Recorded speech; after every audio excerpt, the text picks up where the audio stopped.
हां के छी मधुबनी ले कनी एलिए ये बहिन। हां मधुबनी ले कनी आओ आओ बैसू आओ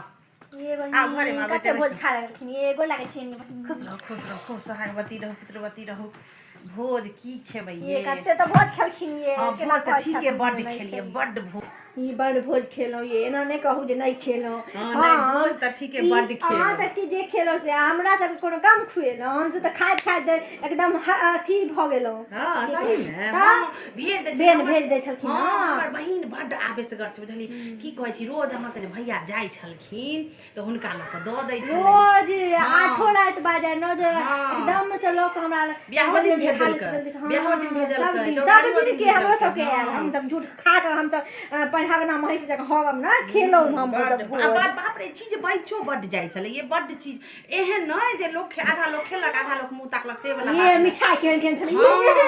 बड्ड चीज बैचो जाय छले बड्ड चीज बैच जाय छले बुझलिए एकदम थई लोग खा के भेल सब सर कुटुम से ल क आ समाज सरो कुटुम जे नजदीक के छले सब के भेज दे छले ओकरा कते आवेशे छै जे किछ कहै के सुनलो ये बड़ खर्चा केलखिन बहिन हां बड्ड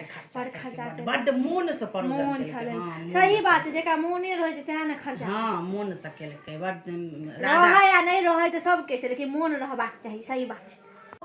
लेकिन राजा आदमी छथिन राजा मोनक राजा छथिन मोन छै न त भगवान पूरा केना छथिन से तो छै हां मोन बड़कीटा के छै लोग के पाइए रहने की मोने नहीं रहते त लोग के की हेतै मोन बड़कीटा छै पाइ आ कौड़ी भगवान ऊपर वाला पूरा करे छथिन हां त आर की ओहे होइते छै ए बहिन त किछ देलकै कपड़ा लत्ता सब नहीं देलकै त लोगे छलखिन हन बाप रे जत्ते हम लने गेलो तै से बेसी ल के एलो पूरा परिवार के कपड़ा एते केलखिन त देबे करतै हम त बुझले छलिए जे का बहिन एते करे छै भोज भात में रोज को पठा दे छै याद से देखा दे ओहे देखै ले लिए कनी हमरा शौक लागल छै कनी देखे ले इहा मोरै छलिए एखने आयल छलखिन बलि पर कनिया हुनको देखै ई के बेटी के कपड़ा हां इहा ये बेटी के कपड़ा ये बसमती ये हां पूछ क जींस टॉप कहलकै हमरा जींसे टॉप नीक लागैया जींसे टॉप है देखै छी सुन्दर कपड़ो छै एकदम सॉफ्ट